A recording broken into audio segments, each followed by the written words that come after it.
Greetings, everybody. It's Friday morning. Been up since 3. Hot day today. Quite a bit of cloud in the sky. And life is good. But then again, life is always good, even when it isn't.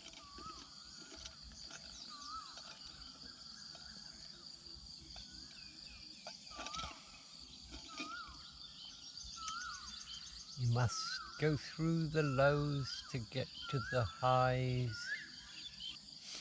Today I want to talk about solitude. Cutting oneself off from society can only be a good thing,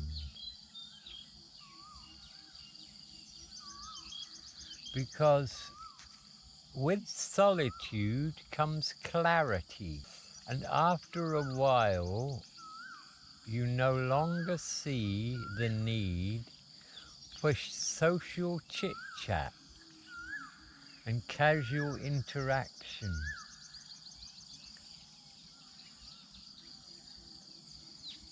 You become comfortable with your own thoughts and your own mind. I don't think I would be where I am today had I not done that. I think I did it in 2017, but it was necessary. I'd learnt that much by that time. It was necessary to cut myself off from regular society. Of course, it wasn't a total withdrawal. I still communicated with a few people online, particularly for work. But other than that, I did not engage. I got into a serious discipline of work, research, and meditation, inner work. You know, I've never ever heard anyone say that meditation didn't do them any good. And the cows, they know where they're going.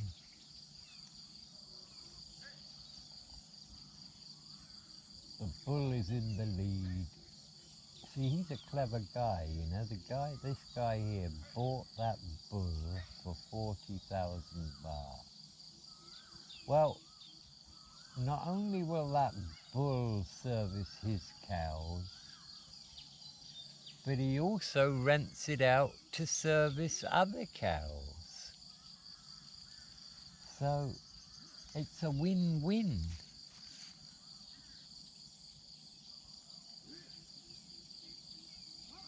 I mean, most of the cow farmers do not have a bull.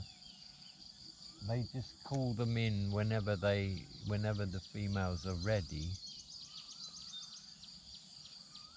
But this guy's taken it a step further. You gotta speculate to accumulate. You know, I mean, if he charges 2,000 or 3,000 baht a pop for servicing females, it's not going to take him long to get his 40k back. And all his cows will always be either pregnant or with calf.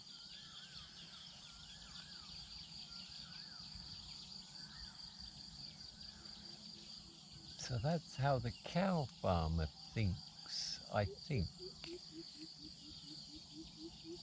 Yeah.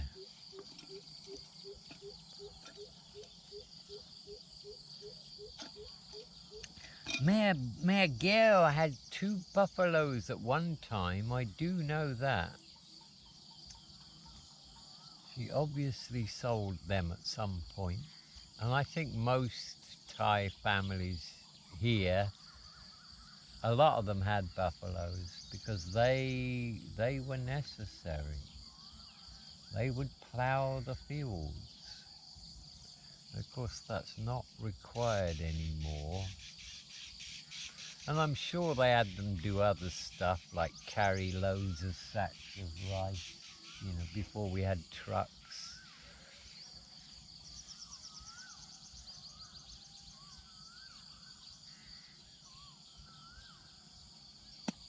Beautiful animals, the buffalo. And, if a Thai calls you a kwai, a buffalo, that's very much regarded as an insult here.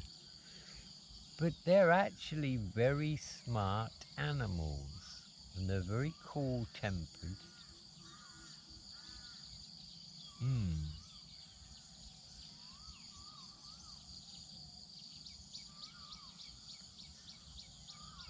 Wouldn't want to be the object of their rage. Big animals, big, strong animals. Had another long chat with Ning and Song's owner this morning. He's a very talkative guy, and I think he's realized with me that he can find out a lot of stuff about the world. So he asks me questions now. He asked me about Africa. He asked me if I'd been to the Amazon, and I said I hadn't. We talked about different animals, and yeah, he's quite curious, and that's unusual for the rural Thais. I very rarely get any of them ask me questions about the world. I get the regular questions when I meet a Thai for the first time. How long you been here? How many kids have you got? Brothers and sisters? Where's mum and dad? All that kind of stuff.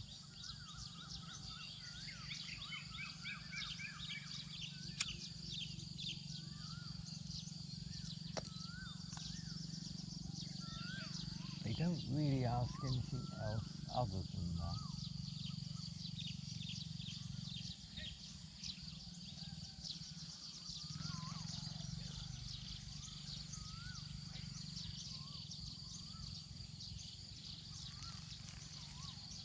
Got myself into a dodgy situation the other day, and it just goes to show how easy this can happen. It was all going back to the car battery thing. And we're at this intersection in Kukan, and there's 2 motorcycle riders there, taxi guys. So Gon jumps on one, and she says, "You follow me in the other one back to the car." And off she goes. And this guy gets up. He's quite old. He gets up. And I look at his motorcycle that's parked there right next to me, and it's an old thing. And this guy can hardly walk. And he looked at me, and I just said to him, "Oh, you just follow the other one, Oh my God, it took him ages to get on the bike, and he took it off the stand.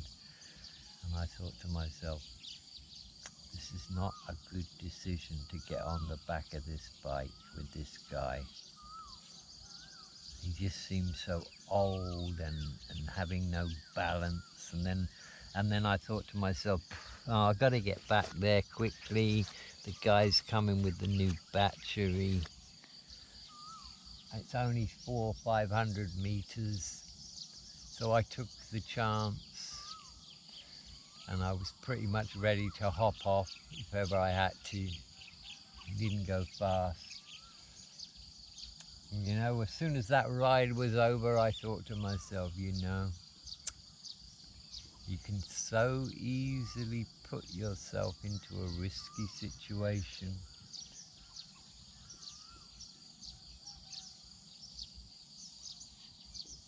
Normally, if I'm going to get on a motorcycle taxi, the first thing I do is I look at the condition of the bike. That tells me a lot about the rider. God, I do remember going back to the late 80s when Bangkok in the rush hour in the evening was just terrible. And the only way you could get around was on a motorcycle taxi. And oh my God, did they take risks. Yeah. You would not believe what it was like then. The Asok Junction. Try to picture this. You got the red light, yeah? You probably got 400 motorcycles sitting at the red light, and they're about 8 or 10 rows deep. They're all two strokes. They're all sitting there going ba ba ba ba ba ba ba ba. But then you got all the cars behind them, and they're all looking at the other light. All the motorcycle riders are looking at the other way's light, because as soon as that goes orange, they're into gear and they're getting ready and they're revving up, and it's like a MotoGP start. Oh my God. The light changes to orange and boom, off they go, and there's all this white smoke. And the cars are following, and everybody tailgates everybody else really fast so they can get through. It was a nightmare.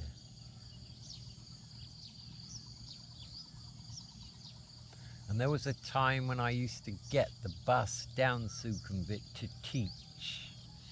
And there were several occasions where I actually got off a stationary bus, walked 200 meters to a roadside restaurant, sat down, ordered a beer, ice, sat there and slowly drank the beer, and along came my bus, crawling along, I mean literally, and I'd just get back on it.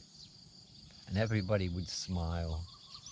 You know, I'd rather spend 15 minutes drinking a cold beer than standing on one of them little green buses.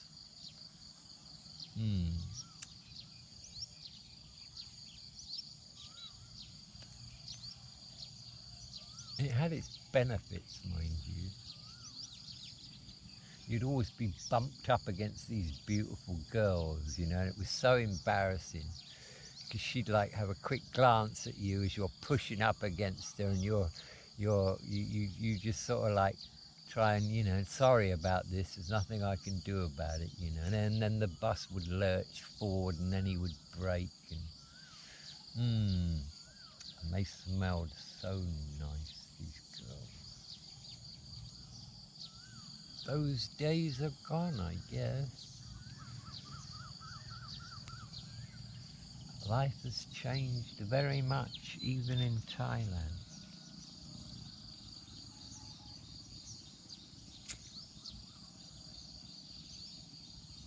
Most of the locals here, when they go to the convenience store down the road to buy just one or two things, you know, most of them pay with a QR.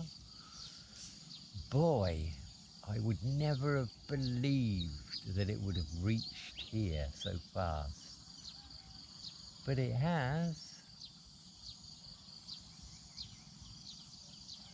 Of course, people of, you know, 70 and up, generally speaking, they haven't got a clue about digital tech. We tried to get my mother a basic smartphone once, and she just looked at it and, nope, that's not going to happen. But the 30, 40-year-olds, of course, they're well into it, and of course the teenagers are. And I guess in some ways it's not a bad thing, you know, for a rural teenager out here to find out what's going on in the world. They can do that through their smartphone.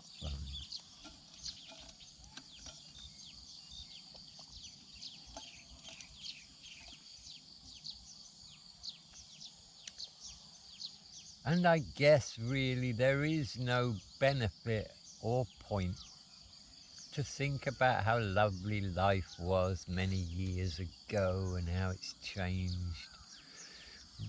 You know, the past has gone. It is what it is now. For those in the UK and a few other countries, you're going to have to make a serious choice soon. Yes, be no sitting on the fence with this one. It's going to be fight or flight.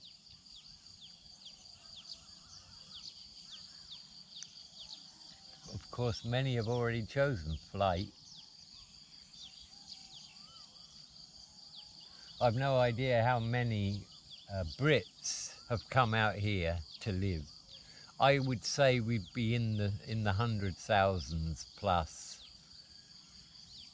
You know, they've just looked at what's going on over there, and they've looked at the cost of living, and they've looked at the, you know, the weather, the endless taxation, the bullshit that the mainstream media put out, and they've just thought, no. You know, they've probably been here a few times on holiday, cashed out, sold everything up, and come out here, and yeah. That would be what to do. I don't want to get my channel shut down, so I'm not going to say certain things.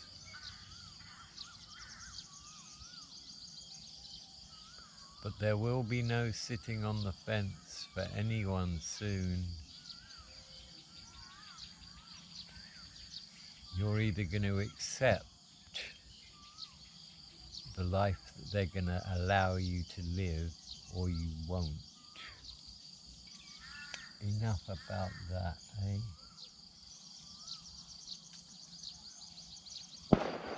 Oh, another one. I've got to interview that guy soon. He's a really nice guy. He's very chatty.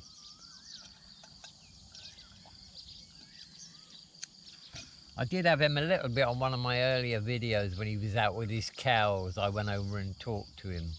One of my very first videos since I arrived in Sisuke, in Kukan. Over the years, I've met quite a few pretty amazing Thai guys. Mainly older guys, but I used to hang around. I used to go drinking at a little corner shop where I lived in Minburi, in the Muban, and there were 3 old Thai guys and me, and we used to go and drink twice a week. All English, everything was English. And one was 72, and he was an ex-Bangkok journalist, and another one was a journalist who got his masters in the UK, and the other one was a lawyer. We had some great fun together. Yeah. I've known a few wealthy Thais, born into money people.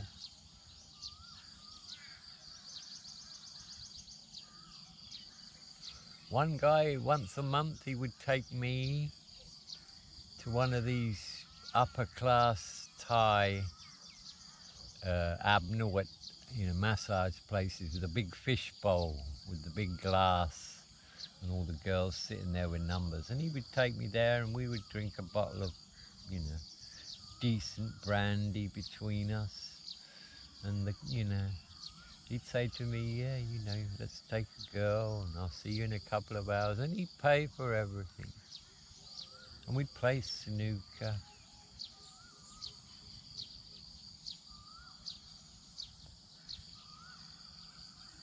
Yeah. But generally speaking, when I first came here, I would give young Thai males a wide berth if there's alcohol around. I just would. because, you know, things can just turn, it can just happen. It could be a misunderstanding, or you disrespect them without knowing it. Because there's a language barrier too.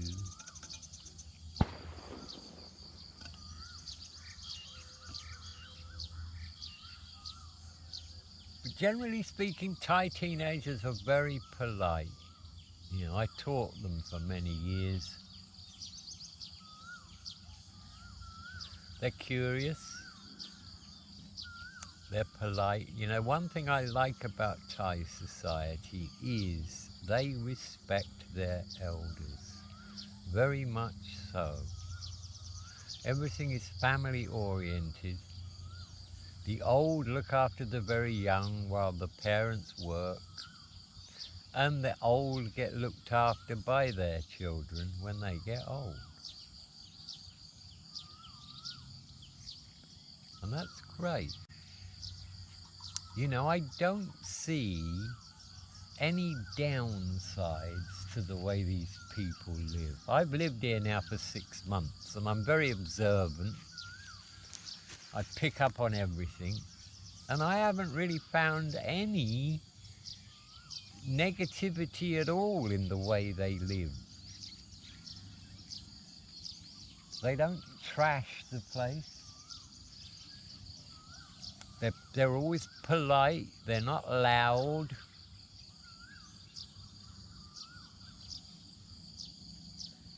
They happily go about their business.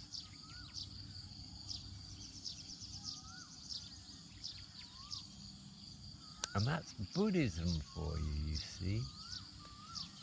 It's Buddhism.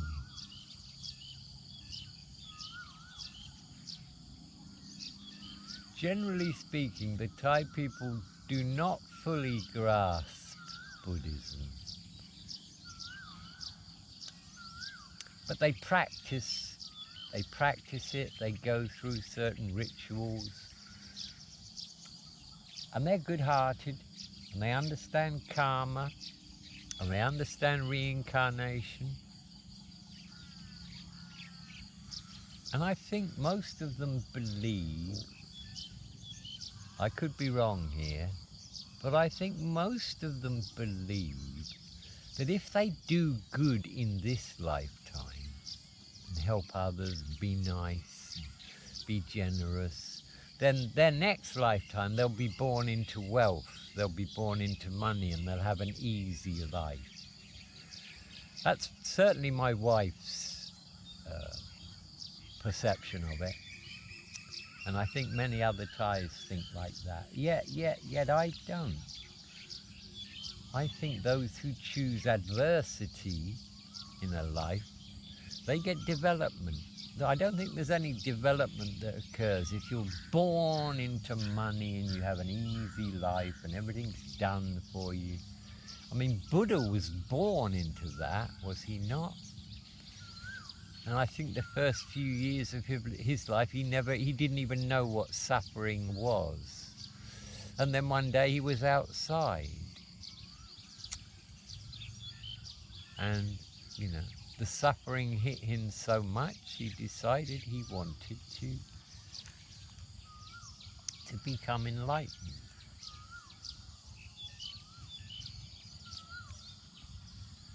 He was no deity. He never professed to be. Neither did Jesus. And I believe Jesus' real name was Emmanuel. That's what the Pleiadians told Billy Meyer. And yes, he was crucified.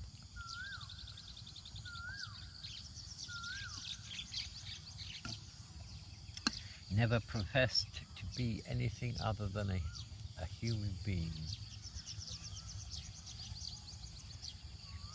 And his message was pretty much the same as Buddha's. You know, God lies within you. You have the ability and the power.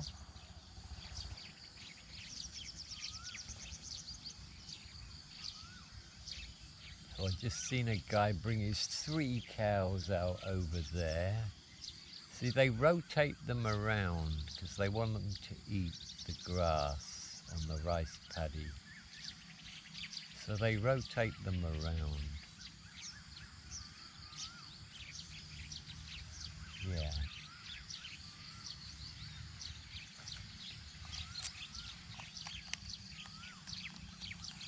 All good, all good. I can see the sun's rays breaking out behind that cloud now.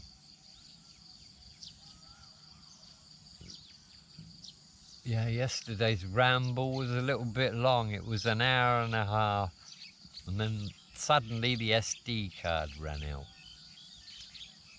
See, I very much am going by the comments as to whether what I'm doing with my videos, and so if I keep getting positive comments, I'll just keep doing what I'm doing. I have a good relationship with Nasuban, who is my mother-in-law's cousin. She's 81. I did an interview with her way back, about 50 videos ago. She's a nice woman, she really is. And we talk a lot. She's got no teeth like me, so I said to her, "Oh, you know, you're in the club." She laughed. Every week when we drive to Kukan to buy food and stuff, she comes with us and gets her gas bottle changed. She lives alone. Her daughter's in the UK. Her daughter's probably about 45, 50 now, got a couple of kids, married there. She did have a son. Bit of a sad story with him. Thor, his name was, very good looking guy. Oh my God, was he. When he was about 18, he was at technical college. I don't know what he was learning to be. And he fell in love with this girl and she jilted him. So he drank a load of bathroom cleaner to try and kill himself, and it didn't work. But it shot his brain away. And after that, I think he had schizophrenia and he had to have this special meds from the psychiatric hospital. And it was so much hassle for his mother. And if he ever got any near alcohol, you know, he'd be off and then there'd be trouble. The cops would be involved. And she did everything she could. She kept him out of jail. And every time he used to see me, he'd go, "Hello, Mr. Paul, cigarette or cigarette." And he was only about 30 when one day he was standing near Nasuban, 10 o'clock in the morning, out the back of their place doing something. And he just dropped dead. But just dropped dead. And she said to me, she said, "You know, I went over there and I looked at his body on the floor. I knew he was dead."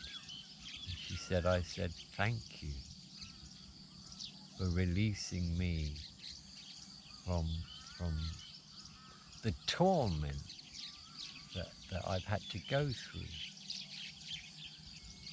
Yeah. Sad story, Thor. But, you know, we've all got free will and he made a few bad decisions. And that was that. Gon's brother, who's no longer with us, Gan, he was about 4 years younger than Gon. Lovely guy. I got on really well with him. He was polite, as honest as the day is long. And he married a girl from Pusing and they had a daughter. And he wanted to get into local politics. He would have been about 35 by this time. And then we find out he's going to be the assistant Puyai Ban. You know, he's going to go in the election. And everybody wanted him to do it because he was a good man. He had a good heart. And we don't know what happened, but my wife thinks somebody put something in his food because they didn't want him to become the assistant to the Puyai Ban because he was not corruptible. And they did not want him in the system. That's my wife's theory, and he was a healthy guy. It just happened one day he ate something and he just died.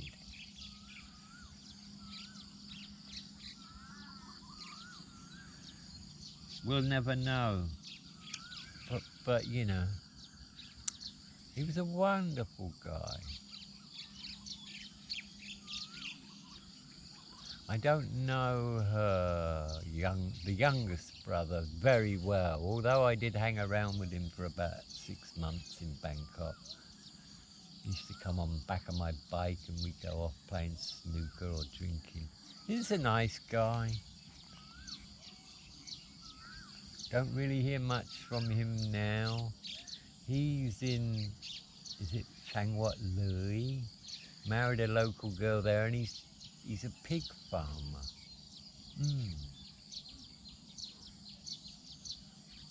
Mother-in-law was quite ill about a year ago, and she called my wife and the younger son to her house. She's laying there in bed, you know. And she said, she squared it all away. She said to my wife, look, you've got the house and you've got the big piece of land, the 2 pieces of land. And Liam gets the 3rd piece of land. Because you've supported me and Liam has not. And she didn't mean that in a derogatory way. She just meant that, you know, that was the way it was, and Liam was fine about it, and I think Mayor Gale wanted to be absolutely sure that there'd be no problems between the 2. And my wife would never do that. You know, she'd never say to Liam, oh, I'm not going to give you anything, or you shouldn't have anything. No way. She just has love for her brother. So that's what will happen. We don't know what Liam will do with it. He will either sell it, or he'll pay someone to work it, or he'll lease it to another farmer and get paid in rice.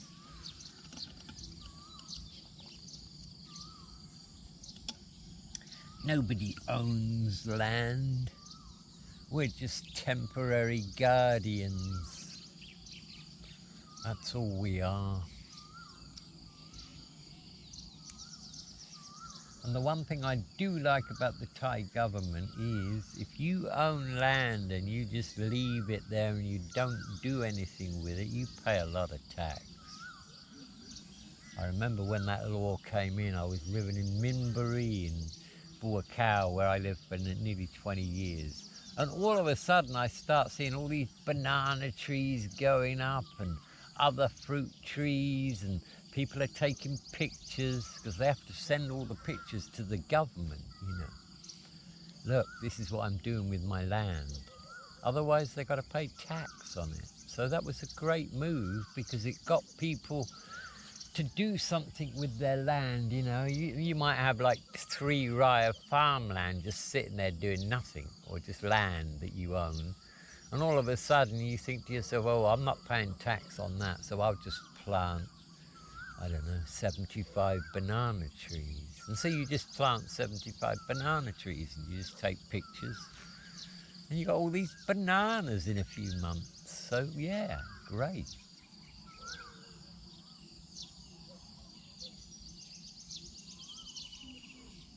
I think in many ways the Thai government actually do try and do things to help the people, which can't really be said for any Western government. They've all been hijacked. They've all been hijacked. So yeah, the summer is definitely here now. It's about 27 now. So yes, it's cold shower time soon. 3 or 4 times a day I'll do that. The tub shower, not the head shower. The water that's in there that's always full up because it's nice and cool. So I won't shampoo. I'll only shampoo once a day, but the rest of the time. Oh yeah, that's another interesting thing that I would like to share. For the last 20 years, I've never used a bar of soap in the shower. I use shampoo because it's soap. I just lather it up, use more than I normally would, and then I can lather my whole body with it. Yeah, I don't know how that came about, but once I figured that, I thought, well, yeah, shampoo's just soap. And it smells nice and it does the job. So I'll never drop my soap in the shower.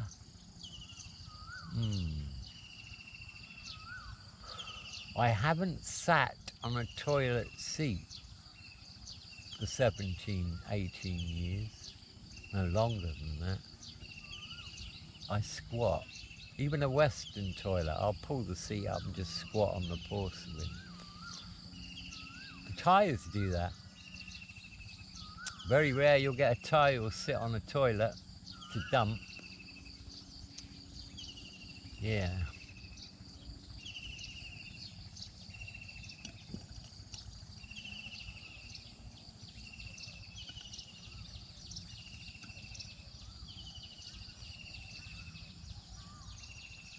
No, I haven't heard that bird before.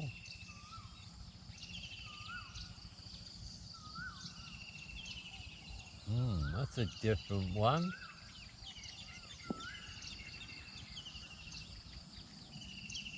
There's 4 or 5 of them. It's nice when it's cloudy because you don't have that sun. I mean, the sun is great, but it's nice when it's not there. So as I said in the end of my last video, when the SD card was full and it got shut down, Pete's coming here with another YouTuber friend of his, who I don't know, and they're both going to stay for 2 nights at my place. So I'm going to do lots of content with Pete. I'm going to interview him, and I don't know, that will probably go out on both channels, I don't know. And I'm going to do a video with him that he cannot release until I've gone. Until I've gone up the chimney of the local temple. And then he can release it. And by the time you watch that, I will have already made the jump.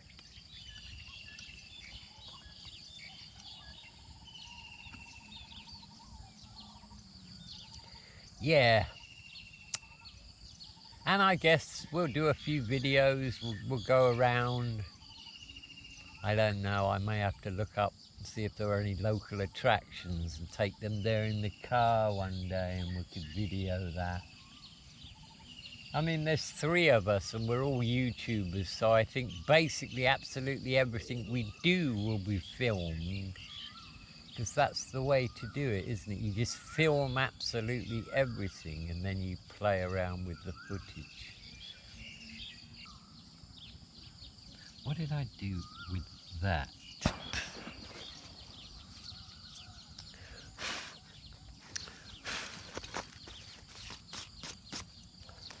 So yeah, I guess really that's probably about it today.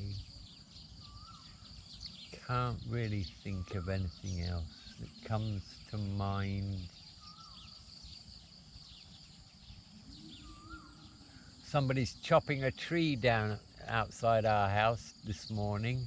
I saw him preparing for it last night and I was going to video it, but they said no, he's going to do it in the morning. So if I get back and it's not done yet, I'll film that. It's a coconut tree and he's going to cut it from about halfway up so it doesn't drop on a house. And he's already tied the ladder to the tree. Got a nice chainsaw, so that should be pretty straightforward. And everybody will be after the coconuts. There's a lot of coconuts on it.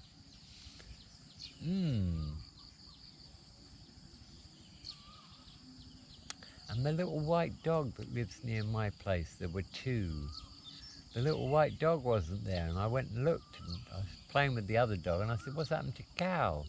And they said, oh, she's dead. I'm like, what? Yeah, somebody poisoned her. And I said, there are people around here who would do that. And yeah, the guy just said, yeah. Didn't seem bothered about it. What a shame. The young dog. Never went anywhere really, hung around the front of the house, played with its brother. So there's only one now, there's only Robert. Yeah, I think there are a few people in this village, in this area, that do not like dogs. And most of the guys have slingshots in their pockets. And I know Nung got it about 4 months ago. He had a big wound on his rear end, on his back leg, where somebody had hit him with a stone really hard. And it healed up pretty quick. But I asked the owner about it. He said, yeah, he's been after someone's chickens and the farmer would have just slingshotted him, got him. He said, doesn't make any difference. He'll never learn. He still does it. They both do, actually. Yeah. Well, they could get unlucky one day. The locals will tolerate certain things, but they won't tolerate having their livestock attacked. New.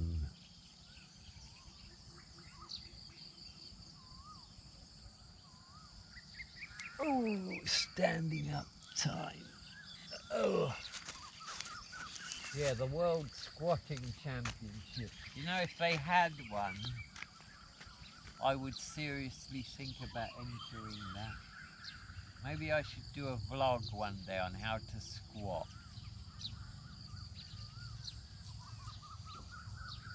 Because it's all about technique. You have to be supple, obviously. But it's all about technique. If I want to squat for a long time, my knees go directly under my armpits. And then I can rest all of my upper body on my knees. And my buttocks touch the heels of my feet. And that's it. I mean, I could fall asleep in that position. I could read a newspaper from front to back. An hour is a breeze. And I would think if I put my mind to it, I could probably hit 3 hours.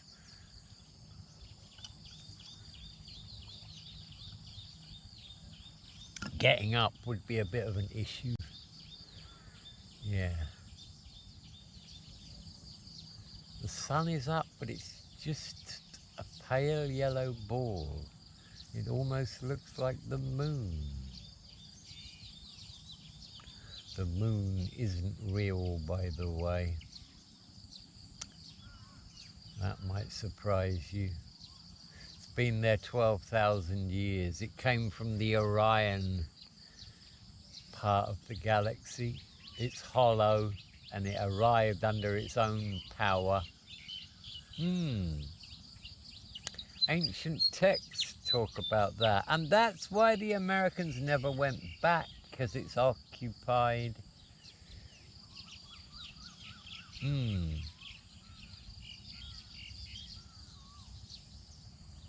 That might not resonate with you at all.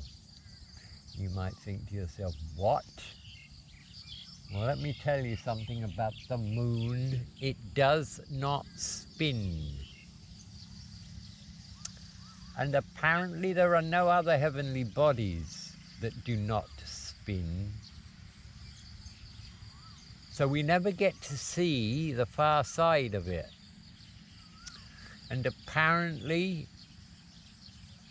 there are lots of structures on the other side. And it's hollow. It's hollow.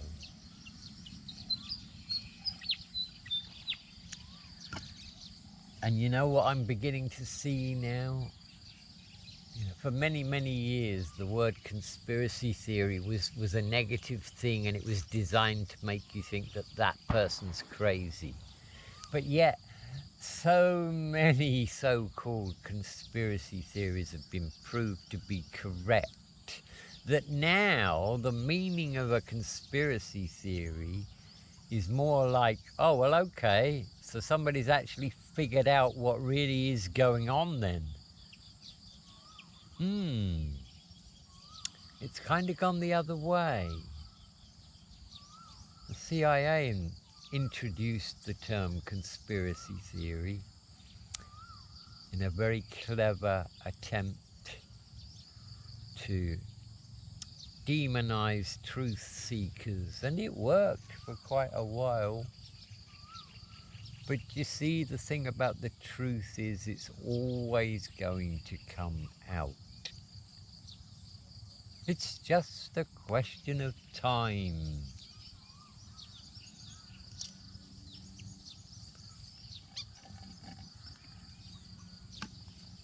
And of course, I'm all about truth, am I not?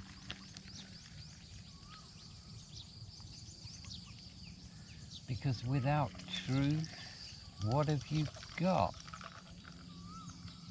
And I do know that this particular time in history is going to be very uncomfortable for a lot of people. I know that. People who basically have believed the narrative for many, many years, and now they're starting to realize, well, hang on a minute. Maybe there's something in all this. They're going to have a shock. If they get to find out everything that's going on, they will be shocked. That tea is good. I made up another batch at 4 o'clock this morning. Whenever I want a batch of tea, my wife does it. She just goes to the fridge, gets the leaves out, strips the leaves, mashes it all up, puts the water in, then lights the barbecue, the cooker thing, the circular clay thing, and then just puts the pot on top, and she just lets it burn out. And that gives it enough. And then the next day when it's all cool, I strain it and get my funnel out and put it in the bottles and put it in the fridge. So I do that about once every 4 days.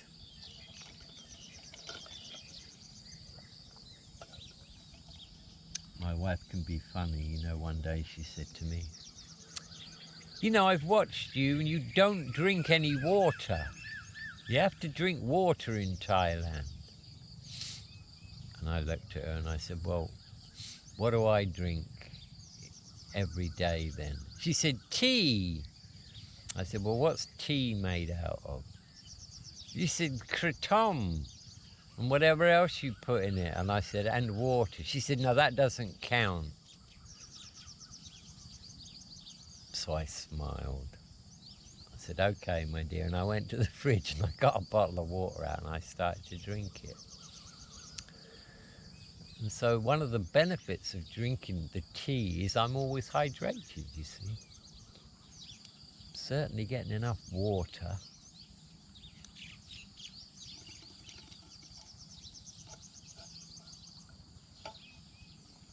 My wife's attitude to medicine, and most Thai people's attitude to medicine, is awful. My wife will often say to me, oh, look, he's not well or something, then yeah, I've got some medicine here that the doctor gave me a couple of years ago in a bag. And I'm like, well, what's it for? I can't remember. I'm like, so you want to use expired medication and you don't know what it was prescribed for.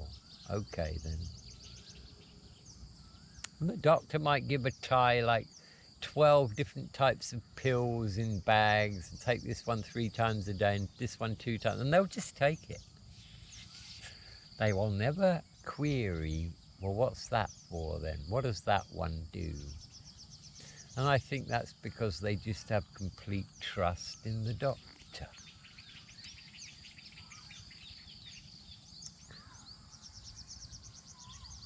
anyone who has complete trust in a doctor in the West would be absolutely crazy. They're all being paid to do nasty things now, aren't they?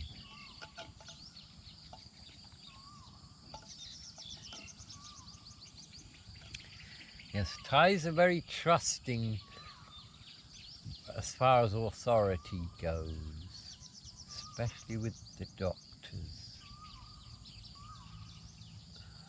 The sun is disappearing behind a cloud again. There's the kowal bird.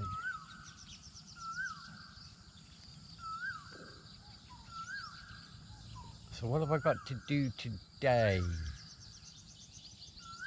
Get this video uploaded. Oh yeah, I had some bad news yesterday. Well, it wasn't bad news, I knew it was happening. The blogging gig is up. Our main agency that we do work for, that we write content for, has just informed my son that they are now using AI to write these blogs, and they pay 30 cents for 700 words. And we'll get the odd job, you know, where they want a little bit special, but basically, you know. So I talked with Jerry, and we've got like 8 writers, so I said, you've got to tell them all now. So we sent them all an email. Thank you very much for the work you've done. This will be the last month. But, you know, I always knew this day was coming. AI is going to be, well, not is going to be, is unstoppable. And while AI can be a very, very good thing, I mean, it's going to do so many good things. But there's a line you've got to draw with AI. If you let AI do your creative stuff, you'll lose your creativity. You really will. And it's going to be, I don't know how it's going to work out, you know. AI will create movies. AI will write music. And how's that going to work out? What's going to happen to the script writers and the songwriters?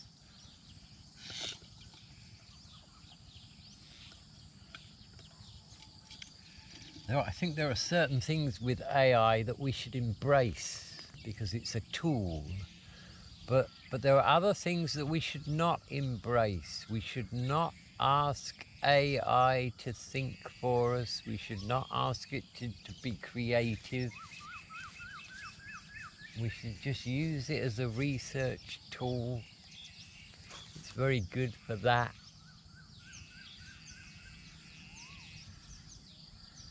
I don't know. Nobody knows how it's going to roll out. We just know it's going to roll out.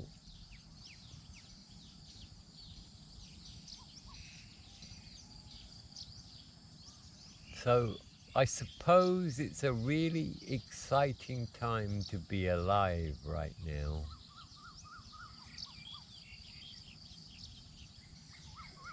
Especially with what's going on.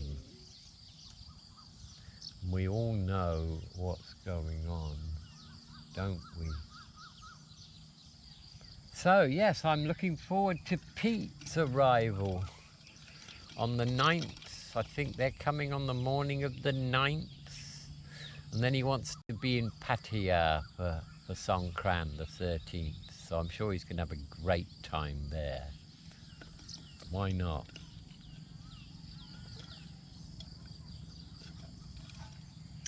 So it would be nice to see Pete.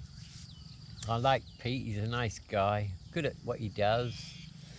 He has all kinds of people on his channel, so I always watch when his stuff comes out because he interviews such a cross-section of people, you know.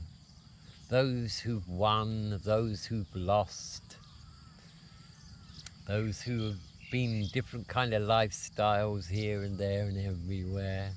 So it's a real cross section. Yeah. And I must be the person who's done the most content for him. I think I did 15 for him.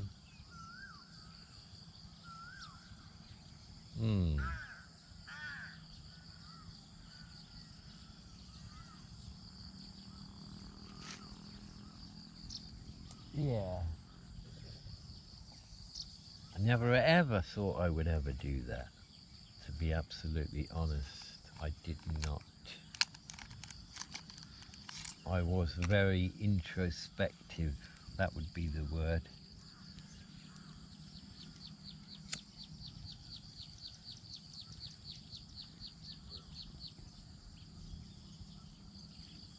But thinking about it, you know, that was in 2023, I think it was, or 2024, when I started to do the YouTube interviews.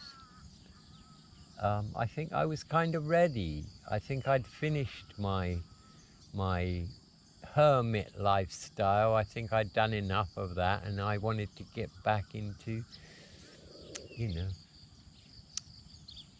being more of a regular guy again.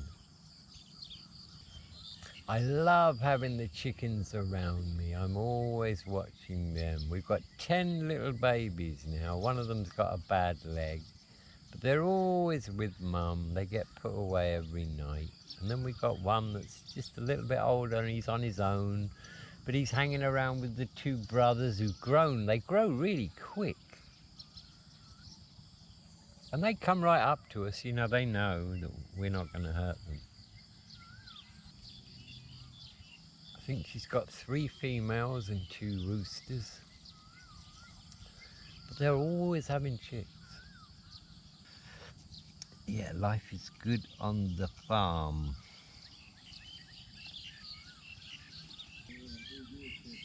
I can hear the loudspeaker behind me.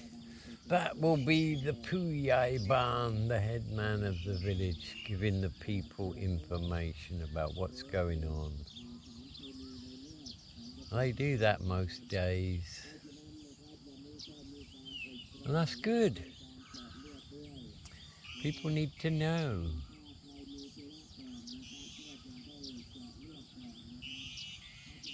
Yeah, when the government want information, they might say, oh, okay, today there's going to be a guy from that university and he'll be coming down at this place at this time. And if you come along there, he's going to talk to you about new rice seeds that they've got next year, this year coming. And if you want to, you know, you can make a reservation to have some of this new.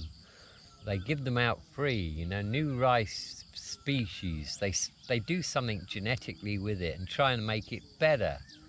And once they've done the work in the lab, then they give them to the farmers. You know, they might give them 100 each, 100 saplings each, and say, you know, look, plant it with your stuff and let's see how it goes. And it might be that it's no better than their regular stuff, or it might be that it requires less water, or it requires less chemical, and it's better. And if it's better, then they'll switch to that. So, you know, there is work going on at grassroots level to try and help the farmers. I found that out quite a long time ago. Of course, we're coming up to the school holidays, aren't we now? Middle of March, it's round about now. Yeah, that's why I'm seeing all the kids going by on their bikes, because school holiday. Middle of March until the middle of May is the Thai summer school holiday. And I used to love that when I was a teacher, because I'd get 2 months paid holiday.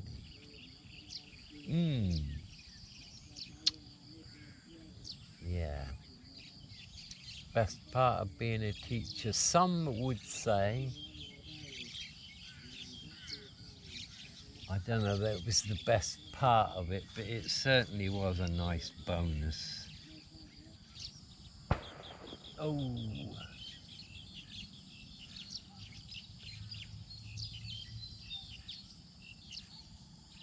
I wonder how he's firing off those crackers, whether he has to do it manually or whether he's got some device that sets one off at random every 2 minutes or 3 minutes.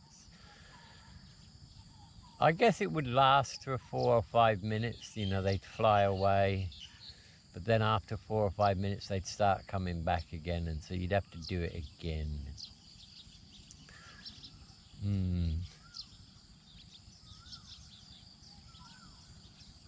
Of course, you can't blame the birds, can you?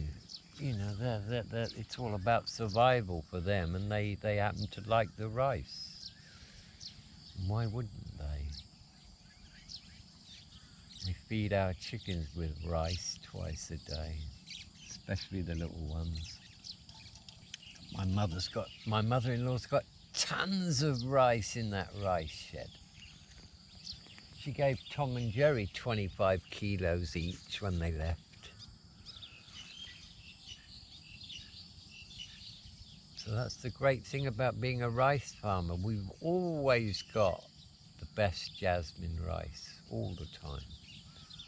She keeps her eye, Mare Gael keeps her eye on the price of rice per kilo. And so she might all of a sudden, she might sell 200 kilos of rice, you know, boom. She knows. She's got a lot of money sitting there in that rice hut. But they've all got these rice sheds, and they're all made the same way. Out of very strong timber.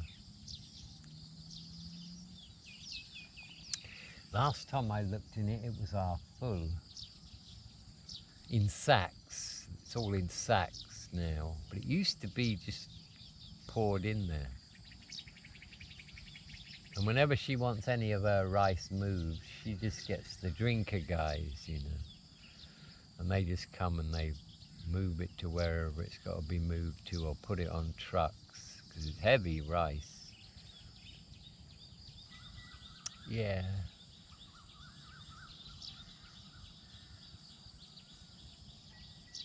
And I'm not at all surprised at how wonderful life is around here, you know, having been here now for 6 months, as opposed to just coming here once every year or two. I'm not surprised that it runs the way it does, because that's the way Thailand is, you know. I mean, nowhere is perfect, but they've got it right here.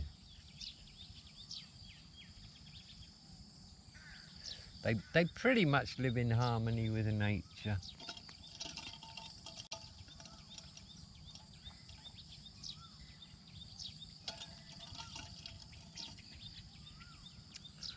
Right, guys, I'm going to end this one here, and then I'm going to get my headphones on and listen to some wonderful music and spend another half an hour here being grateful